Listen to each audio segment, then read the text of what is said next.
এবং আজকে দেখাচ্ছি সবার প্রিয় এবং পছন্দের চিকেন এবং এগ স্যুপ। আমরা এখানে কিছু আলু এবং মাংস সিদ্ধ করে নিয়েছি।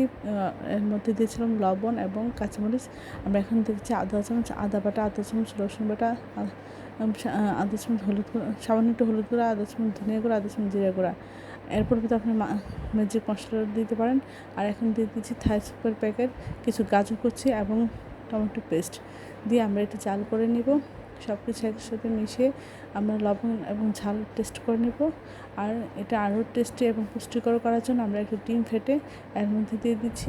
সেটা দেওয়ার প্রসেসটা খুব জটিল, একটু আপনারা খেয়াল করেন তাহলে দেওয়াটা খুব সুন্দর হবে।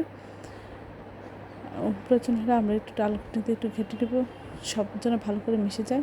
ডিমটা এভাবে ফেটে অল্প অল্প করে দিব আর নাড়তে থাকবো যেন নিচে জমাট বেঁধে না যায়। তাহলে এটা খুব ভালো লাগবে খেতে।